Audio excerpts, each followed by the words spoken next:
Hey everybody. He joined. Oh yeah, he joined. Hello? Managed to come. Hello people. 1 second, the volume on everybody is so low for me right now. Okay, could you try speaking again? Yes, can you hear me, guys? Can you Okay, hear me? I can hear you now. Yeah, I can okay. hear you now. Nice meeting you.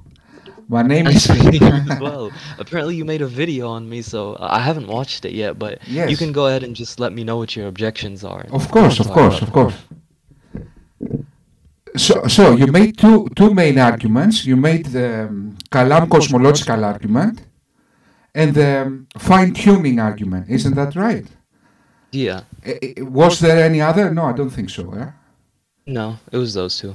Yes, okay. So the Kalam cosmological argument fails in premise 3. There is no third premise. It has two premises. The universe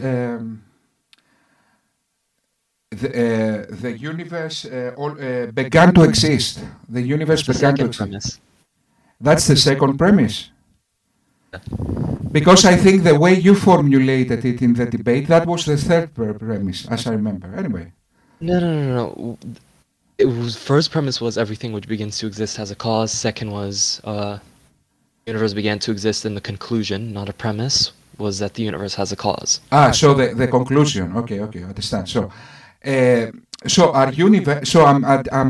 disagreeing with the second premise. The second premise, our universe began to exist with a Big Bang, but the cosmos. We don't have evidence that the cosmos. We don't have strong evidence, or how can I say that? Science haven't proved that the cosmos began. Do you want to define cosmos? Cosmos is everything that exists. Of course it didn't begin to exist. If everything that exists began to exist, Yes. then something would have came from nothing, but I'm not claiming that. Of course not. By your definition of cosmos, God is just included in that. And I have no problem with that if that's how you want to define it. Yes, but also nature, sir.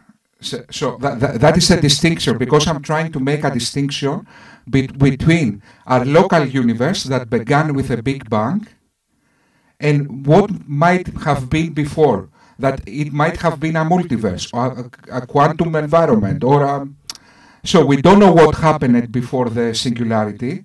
So modern science doesn't say that the universe began from the Big Bang. Everything began from the Big Bang. Of course it doesn't say everything began, and I deny that as well, and I think any rational person would deny that, because if everything began to exist, then you'd have something coming out of the absence of anything, and that just makes no sense. So of course everything didn't begin to exist. There's something that I believe is eternal and didn't begin to exist. That's the entire point of the presentation. Yes. I mean, yes, do you get my point here? Yes, but the universe didn't begin to exist. So when you say the universe, the second premise, first of all, this is, sir, first of all, this is a deductive argument, okay? So a deductive argument, in order to be valid, its premises needs to necessarily follow. And they need to be substantiated in a very strong, at the very least. Its premises need to have be substantiated in a very strong way. Okay, 1 second. It seems like you're confusing validity and soundness here. Validity is just when the premises, or when the conclusion follows from the conjunction of the premises. Yes. Soundness is when the argument is sound. Both premises are sound and it's valid. Yes. So the conclusion is true and its premises are true. There's that distinction. Validity just means that the premise is taken in conjunction until the conclusion. And that's true of this argument. Yes, but as I said, the premises are not sound. So let me rephrase that. So the premise 2 is not sound. You cannot substantiate it at the very least substantiate in a strong way, in a convincing way, that the universe began to exist. You cannot do that. You haven't done that. You are, with all due respect, not intentional. You are science, how you say this word? Misrepresenting science in this case, sir. So people used to make the Kalam cosmological argument when they thought that our universe was began from nothing. When it was this kind of presentation of the scientific data. Now scientists don't believe that. They don't know what happened before the singularity. A multiverse is very probable. In fact, a multiverse, because it's natural, is more probable than God, because it's a natural explanation. So although we don't have... Finished? Yes, of course, please. No. If you're going to finish saying something, go ahead. I have a few comments. This is my first objection with the Kalam cosmological argument, that one of its premises is not sound, that the universe began to exist. Yes, please, go on, sir. Okay, so that last thing you said, that a multiverse is the better explanation because it's natural, just presupposes methodological naturalism, which I reject from the get-go, so that would just be begging the question. And then the first one was that science hasn't shown that the universe began from nothing. Fantastic, but this is the same exact mistake that AP was making. And as I was watching the review by the Thought Adventure podcast guys the other day, they pointed this out, and they said that I was making the claim. They said that AP was saying that I was making the claim that science has shown the universe came from nothing, but I made no such claim. The claim I did make was that science can help us, or can support this premise that the universe is past finite, so it began to exist. That was the claim I was making. I made no claim about it coming from nothing because I don't believe it comes from the philosophical nothing. Yes. So that's a confusion there, and that's not what I'm saying. I'm saying that science lends credence to the second premise, which is that the universe is past finite. I've made no claim about where it came from. I've made no claim about where it came from in terms of science. The argument accounts for that in terms of the conclusion and what follows from the conclusion and what it means for the universe to have a cause. Yes. That's all I have to say. You can go ahead. Yes, of course. First of all, my argument that something natural is more probable than something supernatural is derives from true probabilities. In other words, we have countless examples of natural things. In fact, all the examples we have in this universe, at the very least, we have, let's say, 1 billion examples. Always there was some natural mechanism responsible for everything.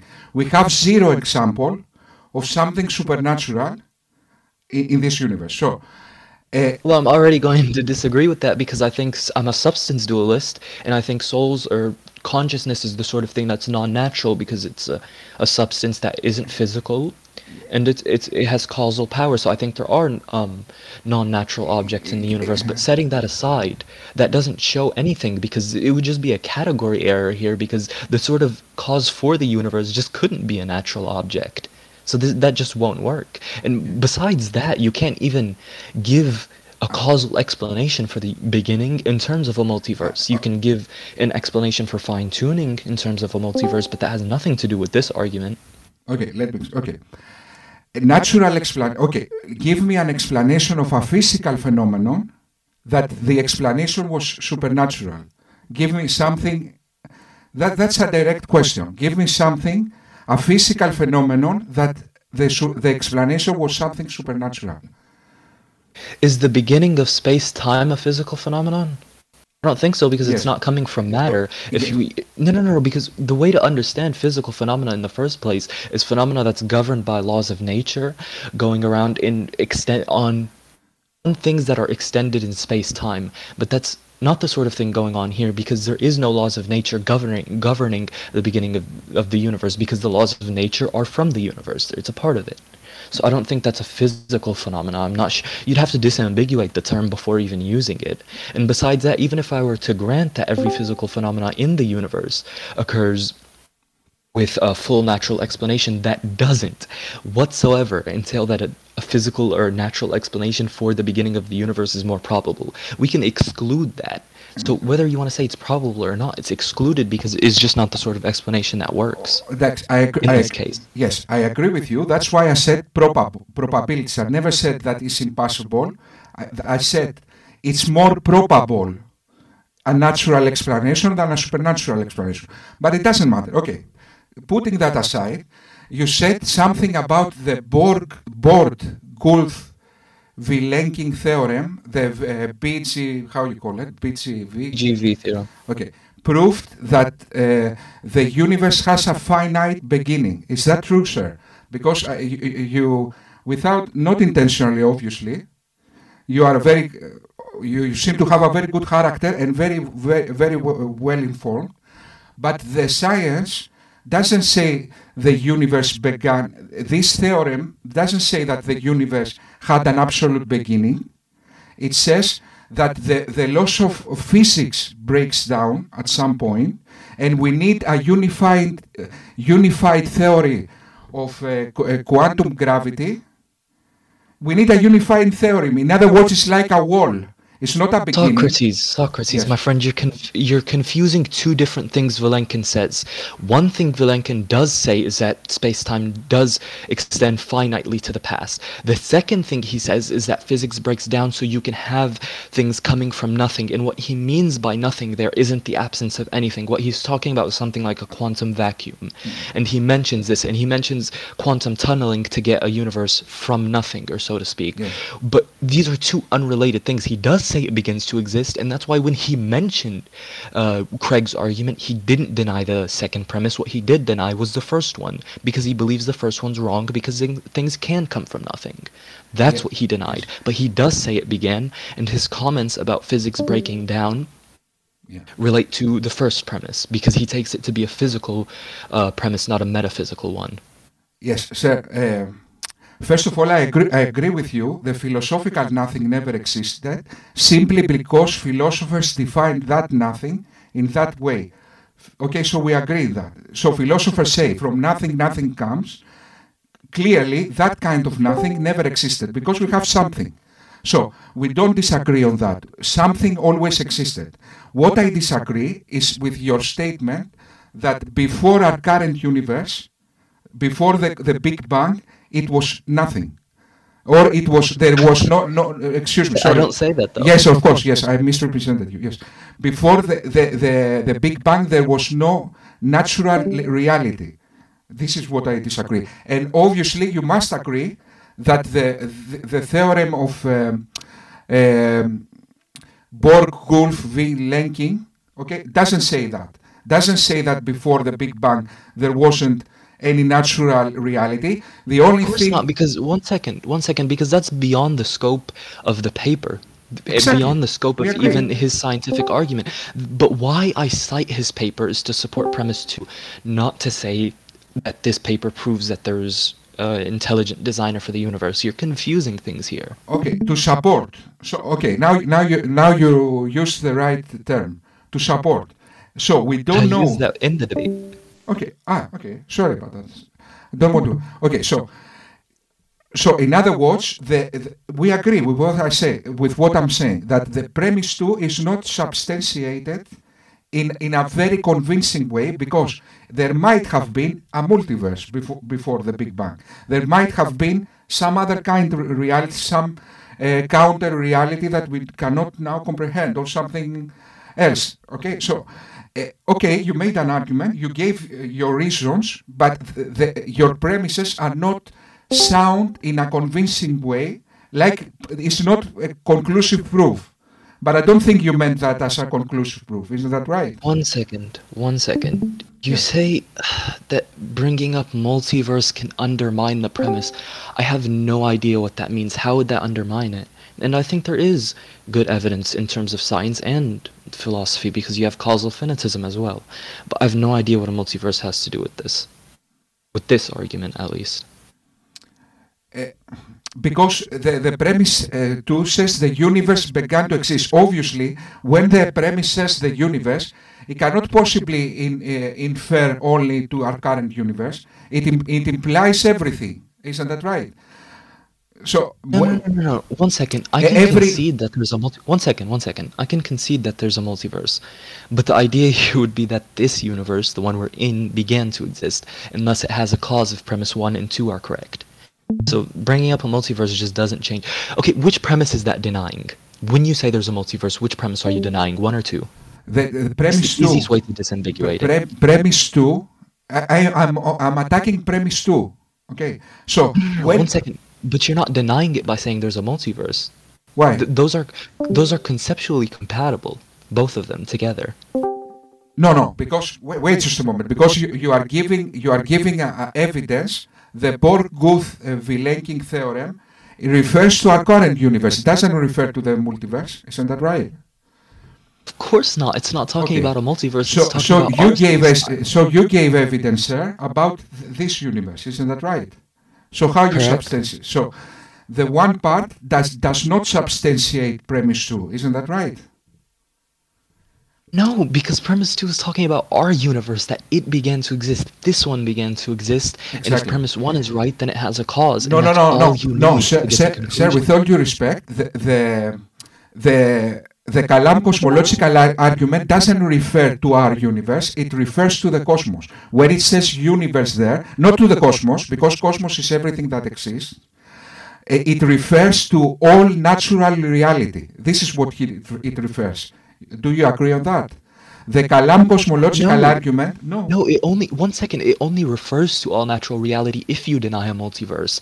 If you don't, then you're just going to want to say it refers to this space-time reality. And that's what I'm saying. Regardless of how anyone else wants to say it, this is what I am saying. The universe began to exist means this space-time reality began to exist. That's all it means, nothing more, nothing less.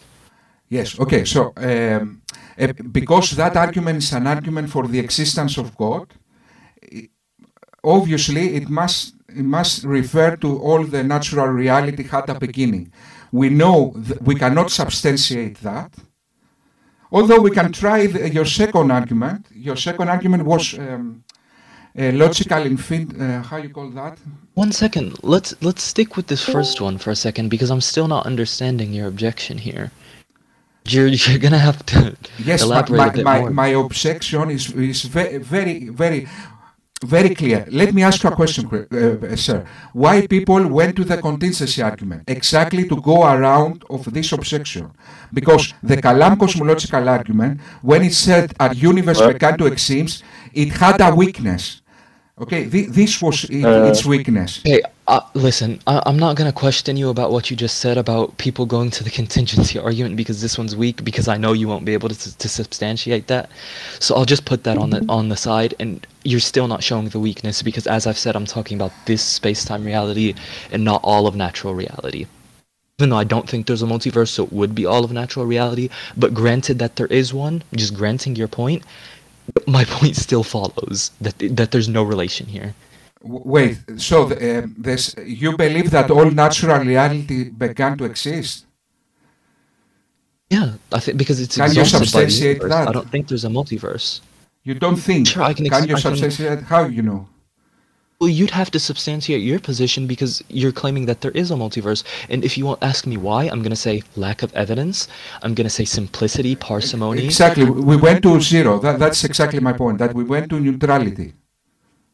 So we haven't. No, we haven't. I have reasons to think there isn't a multiverse, and there's no reason to think there is one. In the absence of reasons, there's no reason for me to accept one. First of all... But listen, 1 second. Even if I did accept one, and I'll grant one right now, granted there is a multiverse, that doesn't negate this first argument. Of course. So, first of all, that is your Theis made this argument, and this argument is a deductive argument. That means that you cannot then say, oh, okay, maybe it's not true, maybe it's not true, you need to prove me. No, that's your argument. I just needed to put holes in this argument, and this is exactly what I did. And that's the reason, sir, why people... But what's the hole there? You haven't really given a complete explanation of what it is. Premise 2 is not substantiated. That's the whole. It is, and I substantiated it during the discussion with 2 different arguments. Okay, so the first argument I said is not... Okay, that's why let's go to the second argument. The first argument is Borg-Guth-Vilenking theorem. I told you that this doesn't say what happened before the singularity. It only says that there is a wall, a limit, that to go further we need to find a unified theory, a quantum gravity theory. So that doesn't say this, the Borg-Guth-Vilenking theorem doesn't say that everything began. It just says our current universe had a beginning. Of course it doesn't say everything began. That would be... Okay. That would just be wrong, and that's not what I'm defending, and that's not what the paper says. Okay, so what is your second? What was the second? Because I cannot recall now. What was your second? The second, fine-tuning.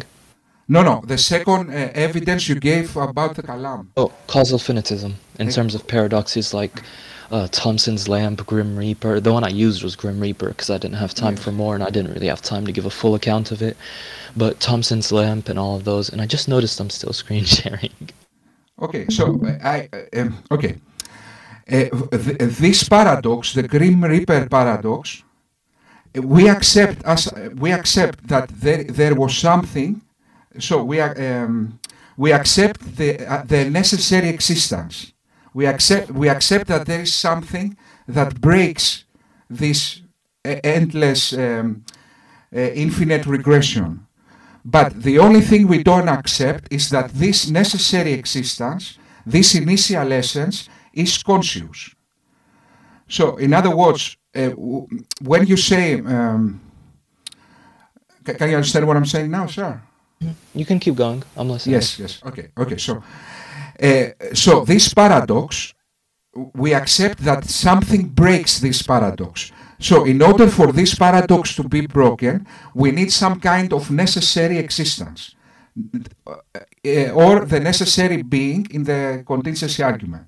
So, we accept the necessity for a necessary existence, or I accept, personally. I don't accept this necessary existence is conscious. Moreover, the other thing I would like to contend is that maybe the meaning of time is not, there might be some kind of quantum time. Okay, so maybe a quantum causality. So maybe nature is counterintuitive. So maybe things like time, as Einstein demonstrated, is not a quality, it's some kind of quantity. So we might have some kind of counterintuitive quantum qualities or realities in the fundamental level that go around this kind of natural limitations or natural difficulties, or classical limitations, how can I say that, of causality and all of this kind of stuff. So in other words, what I'm trying to say is that there might be some kind of exotic natural reality in the quantum level that might go around this kind of classical limitations of causality and all of this kind of stuff. And we have evidence of that in the... Are you finished? Yes, of course. Okay, please. keep going. No, please go, sir. Yes, sorry. I'm over, a bit skeptical whenever somebody brings up quantum mechanics to refute something, because so far as I've seen, quantum mechanics has pretty much refuted everything. It's refuted logic, according to people who cite it. It's refuted pretty much everything, so you're just going to have to show me that's right. Okay, sorry about that, guys. Do you find it odd that in the fundamental level, that existence, so we suspect that the fundamental level, that everything began in some kind in the quantum level, like a singularity or something like that. Do you find it odd? Quantum mechanics are counterintuitive, so there we see some counterintuitive qualities in the quantum level. For example, an electron can be in eternal times at the same time, in eternal places at the same time. Time can be past, present, and future coexist. All these counterintuitive things. Why you think God made all this kind of counterintuitive things in the quantum level? Why he did that? I mean, Socrates' son, I challenge you to show me one scientific paper that says electrons exist at different places at the same time. Yeah, I have seen that in documentaries. Okay, I cannot provide that. Just setting all of that aside, I literally don't understand your argument.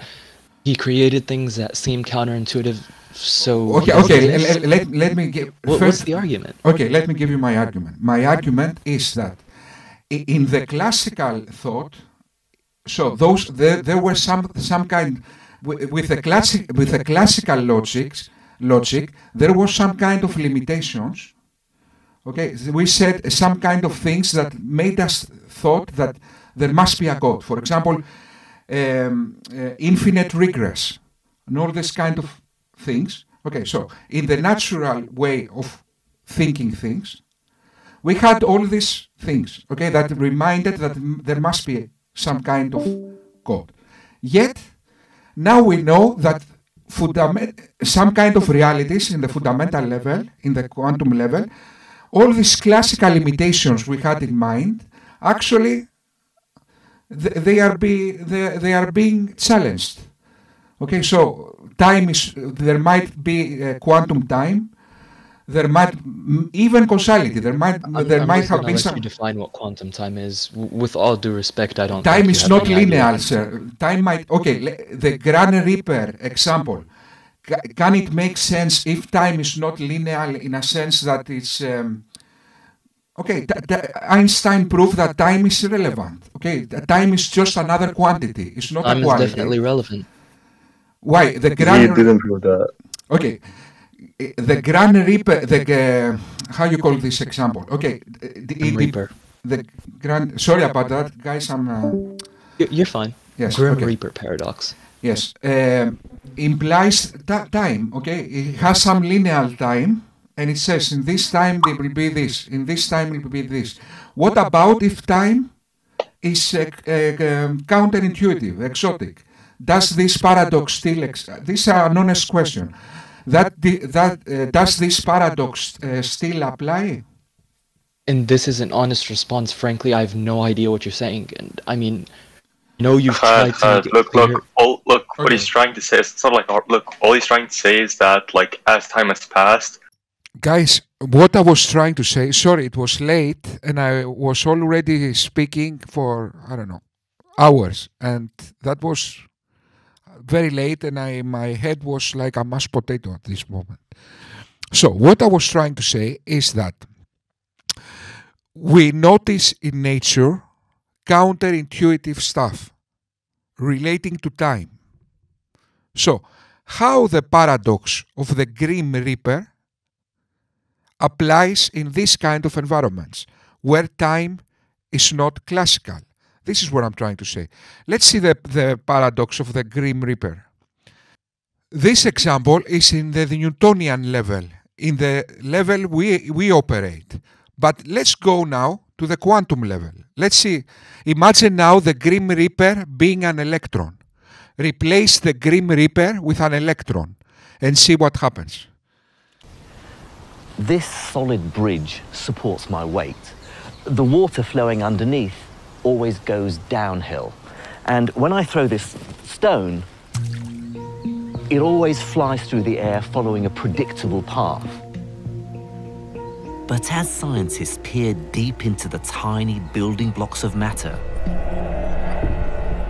all such certainty vanished. They found the weird world of quantum mechanics. Deep down inside everything we see around us, we found a universe completely unlike our own. To paraphrase one of the founders of quantum mechanics, everything we call real is made up of things that cannot be themselves regarded as real.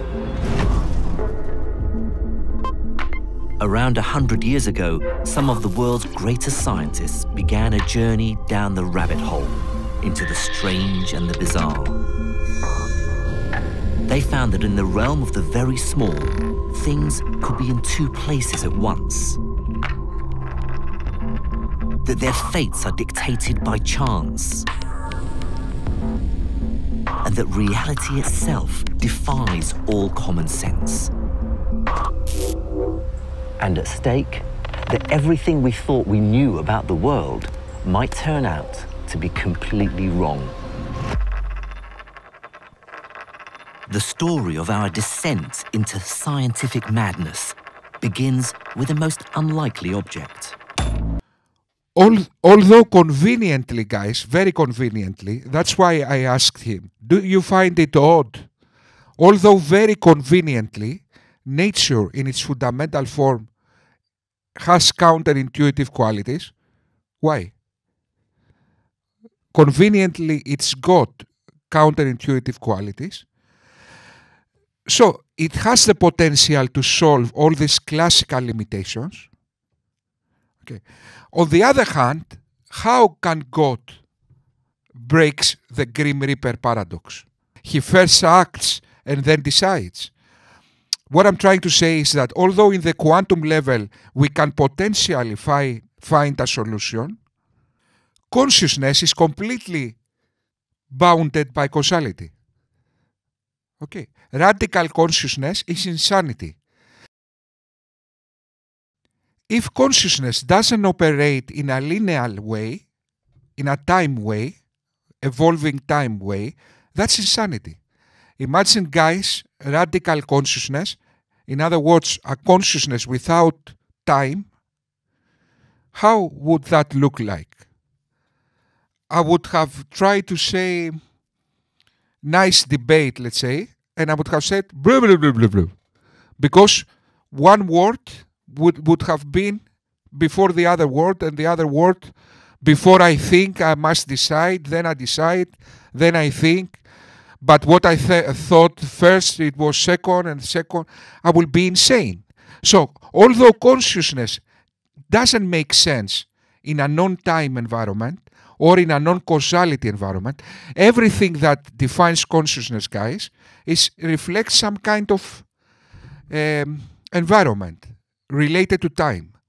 Consciousness doesn't make sense in a radical time. Okay, it's insanity, literally.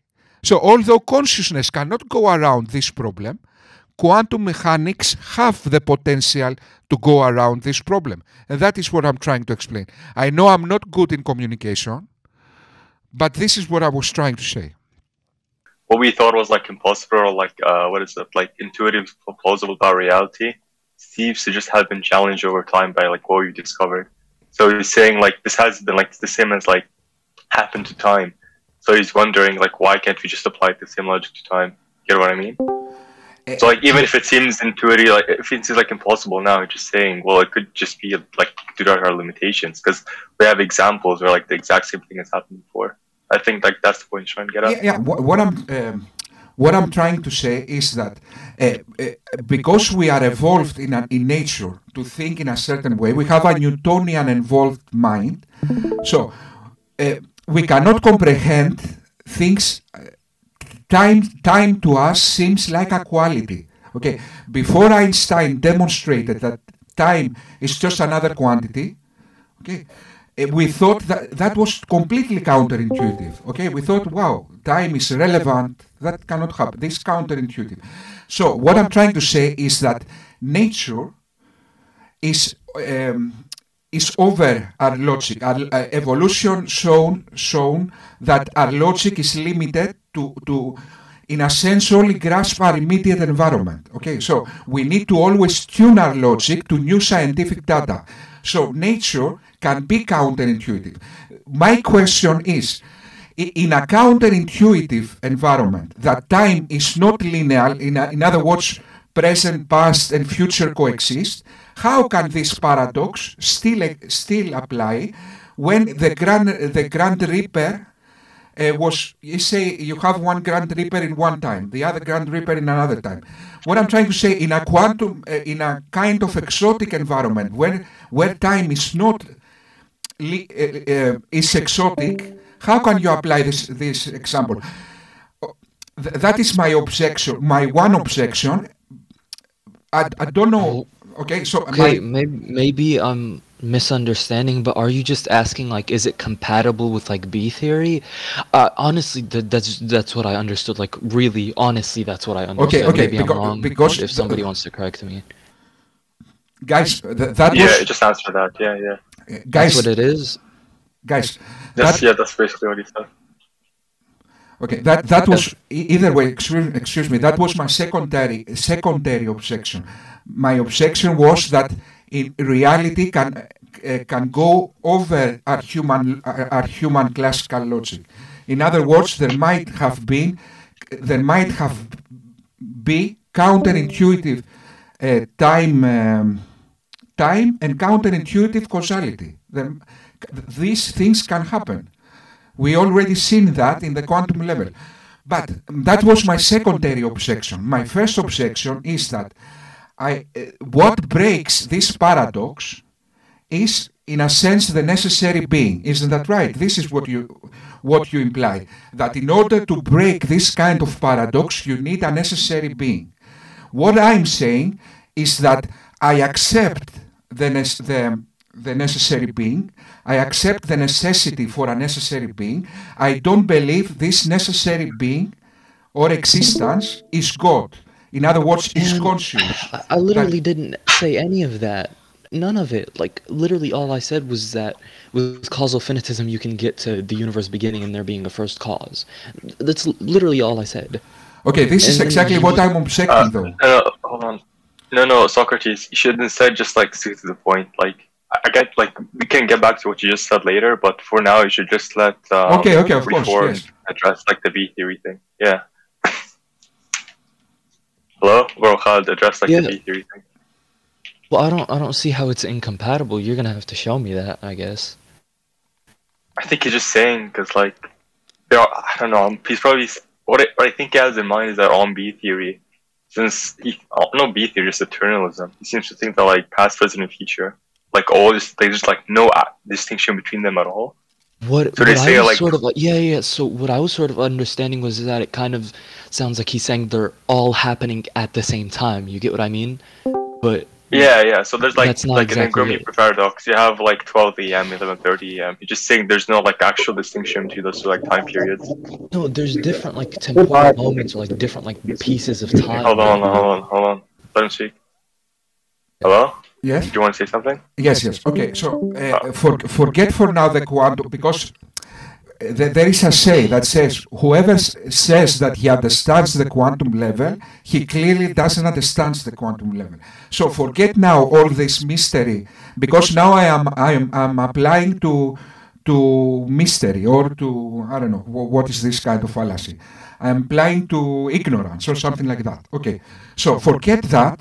I just mentioned one probability, reality being counterintuitive in certain kinds of forms in the quantum level, but forget about that. The other objection I have with the Grand Reaper example is obviously with this paradox you imply that there must be an unmoved mover.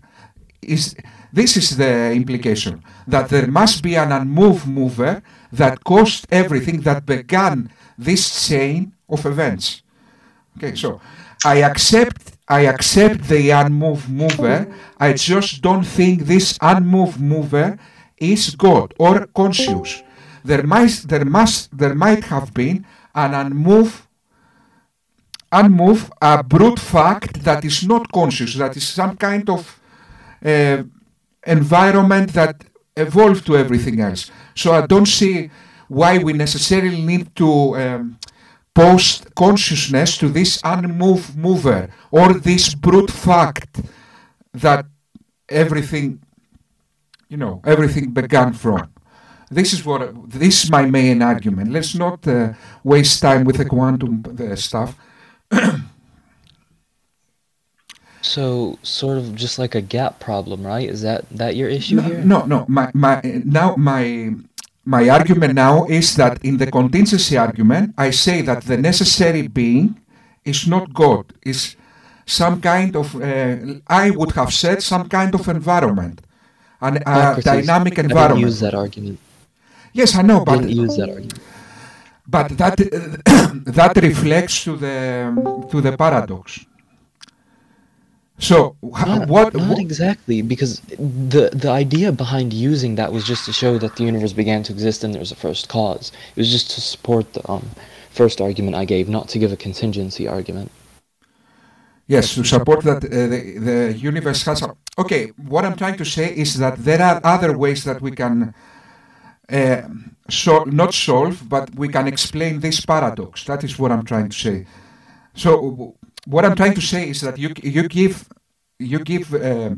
reasons like you try to imply some kind of confidence that is in a level that is almost conclusive. But what I'm doing is I'm giving other alternatives.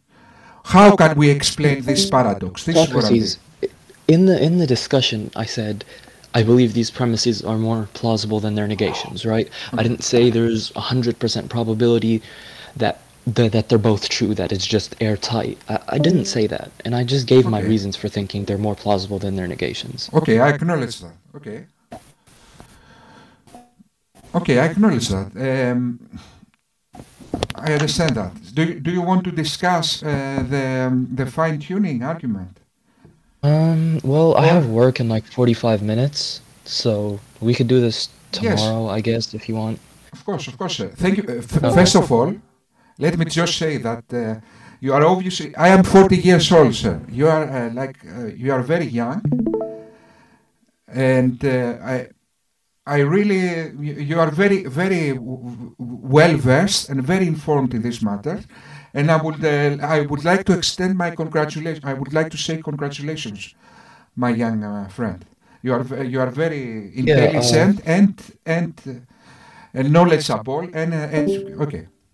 This is what I was trying to say. I'm not saying in a negative. I'm not trying to bring some kind of negativity. I understand, and thank you for that. And I apologize if I was rude, basically. No, you were not at all. At all rude. Okay, yeah. Thank you very much, sir. We can continue this tomorrow. Of course. All right, see you later. See you. Bye.